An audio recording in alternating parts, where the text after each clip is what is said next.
नमस्कार प्यारे साथियों, आप सभी का स्वागत है आज की इस क्लास में। और बात करेंगे पटवारी का कट ऑफ कितना जा सकता है। बड़ा ही कह सकते हैं बेकार सा क्वेश्चन है ये कि कट ऑफ कितना जा सकता है, लेकिन आप सभी के कमेंट कहीं ना कहीं इस बात में उलझे हुए हैं कि सर हमें बता तो दीजिए कि कट ऑफ कितना जाएगा।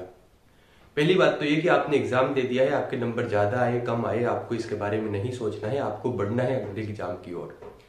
क्योंकि अगर आप सोच रहे हैं कि हमने बहुत तैयारी की और अगला एग्जाम निकल जाएगा, ये नहीं निकला तो भी आप भ्रम में और आपने सोच रहे हैं कि यार ये नहीं निकला तो अगला तो नहीं निकलेगा, ये भी गलत फहमी है।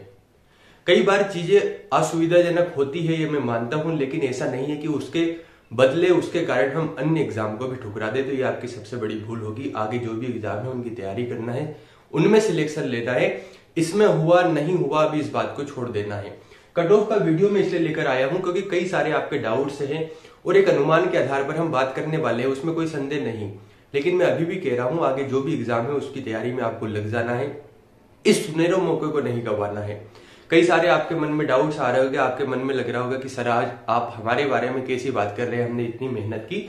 मैं जानता हूं आपने बहुत मेहनत की, लेकिन अभी हमारे सामने जो ऑप्शन है उसमें से एक को चुनना है और वो एक सबसे बेहतर ऑप्शन ये हो सकता है कि आने वाले एग्जाम की तैयारी करना है। हमारा मकसद अभी केवल गवर्नमेंट जॉब होना चाहिए, इसके अलावा कुछ भी नहीं। थोड़ा सा कट ऑफ की अगर मैं बात करता हूं, देखिए एमपी पटवारी के कट ऑफ की अगर मैं बात करूं तो आप सभी को ये लग रहा होगा कि सर हमारे 115 नंबर आए, हमारे 120 आए, हमारे 125 आए, तो कहीं ना कहीं सिलेक्शन यहीं पर होगा। लेकिन ये आपकी गलतफहमी हो सकती है और मैं ये नहीं हूं कि मैं आपका समर्थन नहीं करता। बिल्कुल आपके नंबर कम आए, आप बहुत पढ़ाई की उसके बावजूद कम आए, तो इसका मतलब ये नहीं कि लिस्ट इतने पर जाएगी। आपका लगभग मैं अगर बात करूं तो 40 दिन के आसपास तो पेपर चला ही है।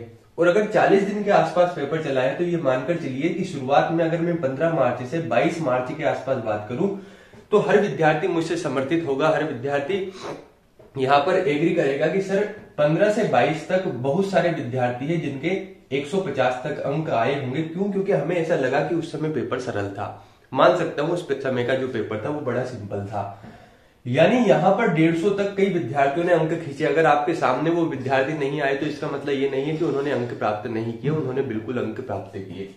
अब 22 से थोड़ी सी स्थिति यहां पर अप होने लगी, यहां पर लेवल थोड़ा सा बढ़ने लगा। लेकिन मेरे प्यारे साथियों आपको एक बात समझना होगा, लगभग 70 से 80 मुझे जहां तक ध्यान है इतने सेंटर थे पूरे एमपी में, है ना। मुझे एग्जैक्ट नहीं पता है, इसके लिए मैं माफी चाहता हूं, लेकिन शायद 70 से 80 यहां पर सेंटर थे। हर सेंटर की अगर मैं बात करूं तो 70 सेंटर में 2 शिफ्ट में आपके एग्जाम हुए हैं, है ना। और हर शिफ्ट की अगर मैं बात करना चाहूं यहां पर तो एक तो विद्यार्थी ऐसा होगा ना जिसने 145 प्लस अंक अर्जित किए होंगे, 145 अंक लाया होगा या लाई होंगी। अगर 145 अंक एक विद्यार्थी भी लाए होंगे यहां पर, तो 70 शिफ्ट की अगर हम बात करते हैं तो लगभग 70, अगर हम सेंटर की बात करते हैं तो 70 दून यहाँ पर 7 दून 14, 140 विद्यार्थी ऐसे रहे होंगे जो डेली बेस पर यहाँ पर 145 अंक लाए होंगे।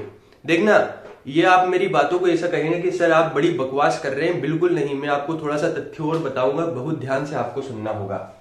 140 विद्यार्थी अगर 70 अंक की हम बात करें, 70 शिफ्ट में अगर हम बात करें, डेली बेस पर 140 विद्यार्थी लाए होंगे, तो अगर हम मोटे तौर पर 40 से गुना कर दे, यानी एक दिन में हर एक सेंटर से एक विद्यार्थी हर एक शिफ्ट में अगर अंक लाया है तो 140 विद्यार्थी डेली लाए होंगे।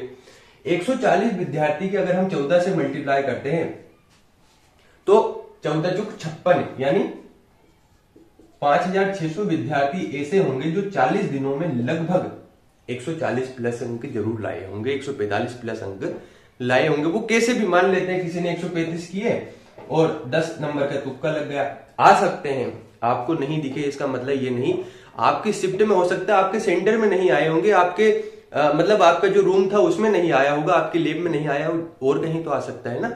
तो 135 के आसपास अगर इसके सिलेक्शन के नंबर भी लगे और 10 अगर तुक्के भी लगे तो इतने आने संभव है। तो 5600 और 9000 प्लस कुछ पोस्ट थी, है ना, जिसमें से 5600 विद्यार्थी तो इतने अंक लाए। तो अब आप सोचकर देखिए कि आपका कट ऑफ कितना जा सकता है। 15 से 22 तक बहुत सारे विद्यार्थी ऐसे हैं जिन्होंने ज्यादा से ज्यादा अंक अर्जित किए हैं। तो कहने का मतलब ये, अगर मैं मोटे तौर पर ज्यादा बकवास की बात ना करूं कि यार इसका कितना जाएगा, इसका कितना जाएगा और कितना जा सकता, नहीं, सीधी अगर मैं बात करूं तो 140 प्लस ही कट ऑफ जाना है। आप देखकर रहिएगा, 140 प्लस कट ऑफ जाएगा। इसके पीछे एक कारण और समझना।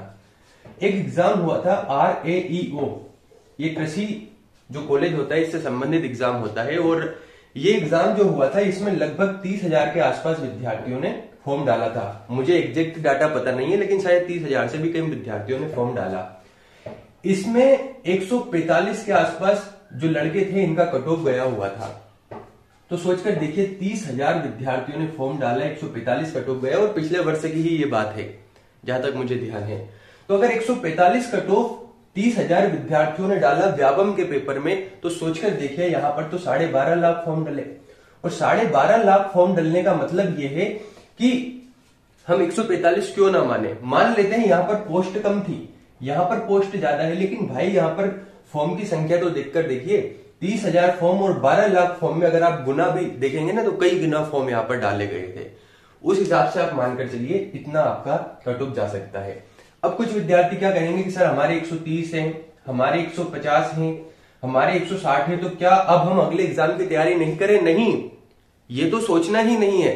आपके भले ही 170 भी आए होंगे ना, अगर आए हैं तो आप बहुत बड़े खुशनसीब है, तो भी आपको अगले एग्जाम की तैयारी में जुटना है। ऐसा नहीं सोचना जब तक रिजल्ट ना आए, जब तक हमारा अंतिम लिस्ट में नाम ना आए, जब तक हमारा सिलेक्शन ना हो जाए, हमें कदापि बिल्कुल भी इसके बारे में नहीं सोचना है। हमें अगले एग्जाम को टारगेट लेकर चलना है। बहुत बहुत धन्यवाद।